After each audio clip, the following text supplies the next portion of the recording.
Todo agradecer la invitación por haberme dicho de participar en este curso. Mi tema es el hidrops fetal. Seguiremos un poquito este guión, empezaremos por las causas, las pruebas que debemos solicitar, seguiremos con los tratamientos, el pronóstico y por último las recomendaciones basadas en la evidencia. Lo primero de todo, definir lo que es el hidrops fetal, que es el acúmulo de líquido en al menos 2 compartimentos fetales. Se puede acompañar también de edema generalizado subcutáneo, de un grosor de piel mayor de 5 milímetros, de polidramnios y de placenta engrosada. El espectro de las causas que producen el hidrops ha cambiado mucho en las últimas décadas. Hoy en día el hidrops por causa inmune, que es la isoinmunización, ha disminuido mucho su incidencia desde el uso de la profilaxis anti-D. Esto varía mucho según las poblaciones. En principio la isoinmunización puede afectar a 1 de cada 1000 recién nacidos vivos, pero solamente un cuarto de ellos van a desarrollar una afectación grave que pueda llegar a hidrops. El hidrops, en general, el 90% de las causas son un grupo heterogéneo de patología no inmune y dentro de ellas destacan las cardiopatías, que suponen el 22% de las causas, las anomalías cromosómicas, las malformaciones congénitas, torácicas, urinarias, gastrointestinales, los tumores extracardíacos. Luego hay un 4% de casos de síndromes de genéticos, infecciones suponen el 6,7% de los casos, las alteraciones hematológicas el 10%, las metabolopatías el 1%, los trastornos placentarios el 5,6%, la displasia linfática aproximadamente sobre el 6% y dentro de las idiopáticas, que suponen el 18%, parece que las displasias linfáticas pueden tener una frecuencia alta. Bien, hay 3 mecanismos primarios que producen el hidrops, que sería la anemia fetal, el fallo cardíaco congestivo y la hipoproteinemia. Bueno, la mayoría son estos 3 mecanismos, pero hay otras patologías que no siguen esto, entonces, como por ejemplo las alteraciones de la circulación fetoplacentaria, las anomalías cromosómicas, las displasias esqueléticas. Bien, aquí vemos varias imágenes de hidrops fetal. Aquí vemos un edema subcutáneo generalizado, aquí veríamos un caso de derrame pleural, varias imágenes de ascitis. Bien, empezamos por el hidrops no inmune, por las cardiopatías. No solamente las anomalías estructurales pueden producir hidrops fetal, sino también las arritmias, las miocardiopatías, los tumores cardíacos y la disfunción debido a infección, inflamación o infarto. Aquí vemos varios vídeos. Aquí vemos un caso de un derrame pericárdico masivo. Y en una imagen más concreta vemos que tiene un aneurisma aquí en el ápex. Bien, el mecanismo sería el aumento de la presión en la aurícula derecha, que produciría un aumento del retorno venoso con una sobrecarga de volumen. Y bueno, pues decir que las taquiarritmias tienen mejor pronóstico que las bradiarritmias. En cuanto a las alteraciones genitourinarias, la ascitis urinaria se debe a la ruptura de una vía urinaria obstruida. Según el nivel de la obstrucción, pues tendremos diferentes imágenes ecográficas. Por ejemplo, aquí si la obstrucción es a nivel uretral, veremos la uretra dilatada, con una vejiga dilatada, la imagen está en ojo de cerradura, como podemos ver aquí, con los uréteres también distendidos y ectasia piélica. Si la obstrucción es a nivel de la unión entre el uréter y la vejiga, veremos esta imagen típica en anillo de la inserción anómala del uréter a nivel de la vejiga. Otras causas de ascitis urinaria serían pues, las anomalías de la cloaca, la agenesia renal, los quistes ováricos torsionados. Bien, en cuanto a la patología gastrointestinal, pues cabe destacar pues, la peritonitis meconial, el volvulo intestinal, las atresias de ayuno ileales, la hernia diafragmática, el onfalocele y bueno, las alteraciones hepáticas, pues como la atresia biliar, la hepatitis, fibrosis. Aquí vemos una imagen de una resonancia magnética fetal pues, con un volvulo intestinal. Vale. En cuanto a las alteraciones torácicas, pues destacarían por su frecuencia el quilotórax primario y la malformación adenomatoidea quística. Aquí vemos una imagen de una MAC tipo 1. Y bueno, y dentro de los tumores fetales, pues un caso típico serían los teratomas sacrococcigios, que producen una situación de hipervolemia, hiperdinamia y también pueden producir hidrops. Bien. Las alteraciones cromosómicas que pueden detectarse con un cariotipo estándar estarían detrás del 13% de los casos de hidrops, pero hay que tener en cuenta que hay un 5% de casos de hidrops que van a tener una alteración no diagnosticable con un cariotipo estándar y que solamente lo vamos a poder ver si hacemos microarrays o test enzimáticos en líquido amniótico o análisis de determinados genes. Esto sería el caso pues, del linfedema congénito, de las mutaciones mitocondriales, las displasias esqueléticas o las enfermedades de depósito lisosomal, como la mucopolisacaridosis, la enfermedad de Gaucher, la enfermedad de Niemann-Pick, que bueno, estas últimas solamente se pueden detectar con test enzimáticos en líquido amniótico. Entonces estas son interesantes de buscarlas en mujeres con hidrops de repetición y es importante porque tienen un 25% de riesgo de recurrencia, que es bastante alto. Vale, las infecciones como el toxoplasma, la sífilis, la rubeola, el parvovirus B19, el citomegalovirus y la varicela, pues también pueden producir hidrops y suelen acompañarse de signos ecográficos como la hepatomegalia, la esplenomegalia y las calcificaciones intrahepáticas o intracerebrales. Y bueno, y ya pasando a las alteraciones placentarias, pues cabe destacar el síndrome de transfusión feto-fetal, que complica el 10 al 20% de las gestaciones gemelales monocoriales, supone una de cada 2.000 gestaciones y se produce por las comunicaciones vasculares entre los cordones de los dos fetos. Entonces, bueno, como sabéis, va a haber un feto donante que está en una situación de hipovolemia, oligoamnios, con una vejiga no visible, y un feto receptor con una situación de hipervolemia, hidramnios, que es el que va a hacer el hidrops. Y esto, pues, por una sobrecarga cardíaca. Bueno, como no voy a entrar dentro de los estadios de Quintero, ya es un poco solaparme con otros compañeros que van a hablar del tema. Simplemente recordar que muchas veces no siguen esas secuencias y nada, y que el tratamiento pues sería la fetoscopia con coagulación láser de las comunicaciones vasculares y que podemos aprovechar el procedimiento para realizar el estudio cariotipo en líquido amniótico. Y bueno, y si hubiera muy mal pronóstico, con lesiones hipóxicas cerebrales o malformaciones, pues se puede plantear la oclusión del cordón del feto afecto. Bien, pues dejamos atrás las causas de hidrops no inmune y pasamos a la isoinmunización, que se produce por la producción de anticuerpos circulantes maternos tipo IgG frente a glóbulos rojos fetales que sean portadoras de antígenos de origen paterno. Entonces se produce una hemólisis fetal y una anemia. Requiere un contacto previo por una gestación anterior o por transfusiones. Entonces el mecanismo sería el siguiente. La anemia hemolítica produciría un aumento de la hematopoiesis medular y extramedular con una hepatoesplenomegalia. Se produciría como consecuencia una hipertensión portal y esto generaría una ascitis.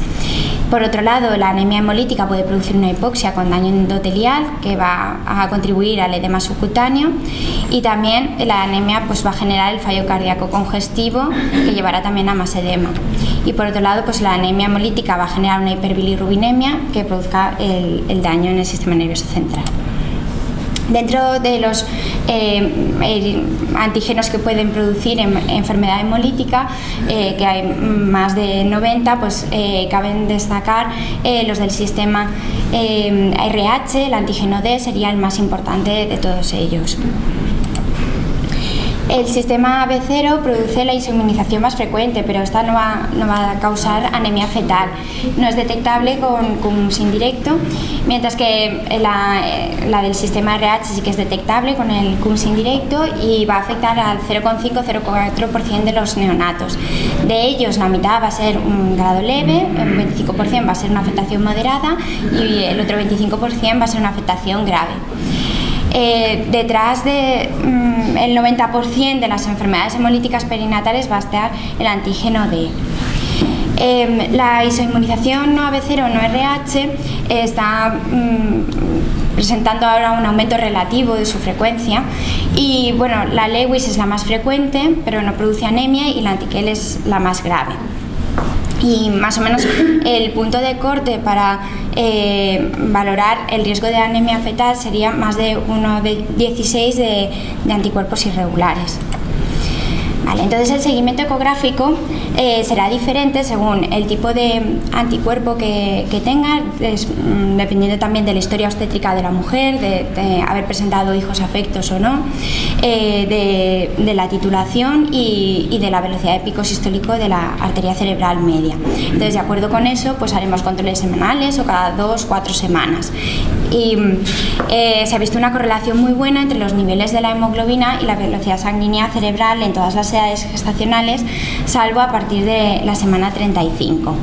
Hay que recordar que los signos de anemia fetal son tardíos, pues la esplenomegalia, hepatomegalia, ascitis, polidramnios, derrame pericárdico. Nos guiaremos básicamente por la velocidad de pico sistólico. Vale, entonces, la determinación de RH fetal en sangre materna es útil, sobre todo en casos de madre RH negativa y padre RH positivo heterocigoto, y tiene una exactitud de más o menos el 96%. Entonces, aquí pongo los valores de los múltiplos de la mediana, de la velocidad pico sistólico, y acordarnos siempre pues, de que el punto de corte estaría en 1,5. La anemia sería severa si es más de 1,55 múltiplos de la mediana para la edad gestacional. Entonces, a partir de ese 1,5 sería cuando nos planteamos lo de la cordocentesis. Bueno, acordarnos de que los puntos de corte son diferentes si el feto ya ha sido transfundido o no. Bien, entonces, ¿qué pruebas debemos solicitar cuando diagnosticamos un hidrops? Pues lo primero de todo, pues realizar una historia clínica exhaustiva, preguntando por los antecedentes personales, familiares, historia obstétrica, actividad profesional, y también una ecografía buscando malformaciones, marcadores ecográficos de infección fetal, una ecocardio, medir el Doppler de la arteria umbilical, la arteria cerebral media, velocidad pico sistólica de la arteria cerebral media y un ductus venoso. Y solicitaremos una analítica con un grupo sanguíneo, RH, CUMS indirecto y una serología para infecciones. Si hay una anemia materna, es interesante hacer una electroforesis de hemoglobinas y un estudio del déficit de la glucosa 6-fosfato deshidrogenasa. Las talasemias son un grupo de enfermedades que afectan a la formación de las cadenas globinas de la hemoglobina. Entonces, las alfa-talasemias, las que afectan a la formación de las cadenas globina alfa y en fetos que son homocigotos, pues puede causar hidrops y abortos. Y bueno, recordar que el déficit de la glucosa 6-fosfato deshidrogenasa pues son estas enfermedades que producen crisis hemolíticas con la ingesta de determinados fármacos o de determinados alimentos. Los grupos étnicos de riesgo para las alfa-talasemias, que serían las más graves, son los asiáticos, los procedentes de Medio Oriente, los africanos. Vale, entonces también hay que plantear un estudio de cariotipo fetal, que será diferente la técnica que utilicemos según la edad gestacional al diagnóstico y según también la sospecha que tengamos. Entonces, en el primer trimestre sí que vamos a plantear una biopsia de corio. Si el diagnóstico es en el segundo trimestre, entonces hay que valorar bien cuándo podemos hacer la amniocentesis, porque si sospechamos que, por ejemplo, se trate de una infección, pues vale la pena realizarla a partir de la edad gestacional en la que esa infección sea diagnosticable en líquido amniótico. No es lo mismo pues un citomegalovirus pues, que un toxoplasma. Entonces, también plantear en ese momento pues, la posibilidad de estudio de metabolopatías pues en familias de riesgo o estudio de fibrosis quística. Y la amniocentesis la podemos realizar también a la vez que la cordocentesis. Y en la cordocentesis lo que tendremos que buscar pues, podemos solicitar también un cariotipo ahí fetal, pero bueno, podemos hacer un grupo sanguíneo, un CUMS directo, un hemograma, detectar proteínas, albúmina, perfil hepático en esa sangre fetal. Y si sospechamos un parvovirus B19, hay que tener en cuenta pues, que también ese feto puede tener una trombopenia fetal. Y además pues, de preparar sangre, pues, valorar si va a necesitar plaquetas o no. Y en casos seleccionados, pues también se puede hacer en esa sangre fetal estudios de hemoglobinas, de DNA, de metabolopatías.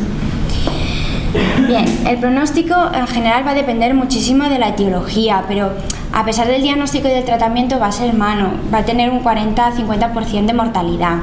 Y siempre hay que tener en cuenta que aunque descartemos las causas más frecuentes, aunque veamos una ecografía sin malformaciones mayores o tengamos un cariotipo normal, que puede haber un riesgo alto de daño neurológico, porque puede tratarse de un síndrome genético o de metabolopatías no diagnosticables y que sean graves también. Las displasias linfáticas son las de mejor pronóstico, y factores pronóstico en vida intrauterina van a ser que presente el feto más de 2 cavidades con exceso de líquido, la menor edad gestacional al diagnóstico, y los factores pronósticos en el neonato van a ser la prematuridad menos de 34 semanas y una seroalbúmina menor de 2. Vale, en cuanto al tratamiento, bueno, pues empezamos por la isoinmunización. Si sospechamos una anemia moderada severa y el feto tiene menos de 34 semanas, entonces podemos plantear la cordocentesis, y si la hemoglobina presenta menos de 0,65 múltiplos de la mediana, pues haremos una transfusión intrauterina.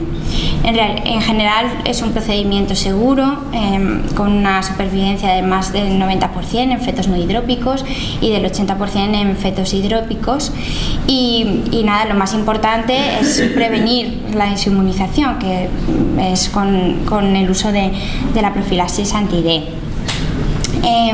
Nada, nombrar simplemente pues que no es lo mismo pacientes de nuestro medio que pacientes inmigrantes, y únicamente utilizaremos la plasmaféresis y el tratamiento con inmunoglobulinas en casos muy seleccionados, en pacientes con historias obstétricas muy desfavorables y títulos de anticuerpos muy altos.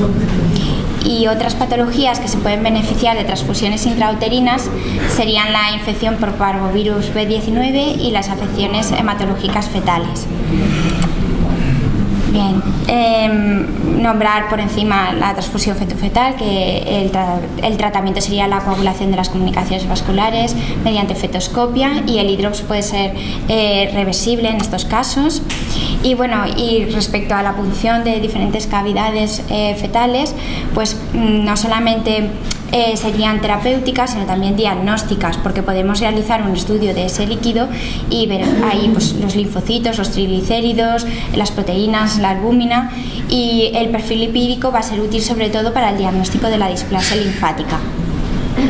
El derrame pleural puede producir compresión cardíaca, obstrucción del retorno venoso, hipoplasia pulmonar y distrés respiratorio al nacimiento. Por eso sí que es interesante realizar la toracocentesis, porque va a mejorar mucho el pronóstico. Podemos hacer una toracocentesis o colocar un shunt toracoamniótico y una pleurodesis, pero bueno, estos la verdad es que reaparecen. Y nada, respecto a la uropatía obstructiva fetal, se puede realizar un shunt vesicoamniótico, y para las arritmias cardíacas pues tenemos los fármacos antiarrítmicos. Por último, para terminar, pues las recomendaciones basadas en la evidencia para el hidrops no inmune de la Sociedad Canadiense pues sería remitir a un centro terciario para evaluar y tratar según el diagnóstico, ya que algunas situaciones, pues como la inmunización, pueden requerir una actuación rápida. Es interesante hacer un cariotipo fetal en principio estándar, pero si vemos que es normal, plantear hacer los microarrays en casos de hidrops no inmune. Es muy importante realizar una ecografía detallada con la medición del Doppler arterial venoso y ecocardiografía, y estudiar las infecciones materno-fetales y descartar alfa-talasemia en grupos étnicos de riesgo. Y para evaluar el riesgo de anemia, pues medir la velocidad pico sistólico de la arteria cerebral media sin más de 16 semanas y realizar la cordocentesis si sospechamos anemia fetal. Y también, bueno, muy interesante realizar el estudio anatomopatológico en caso de hidrops no inmune, si se produce una interrupción de la gestación o muerte fetal o neonatal, y recomiendan también almacenar líquido o células fetales para test genéticos futuros y realizar consejo genético en neonatos con hidrops no inmune. Vale, y ya está.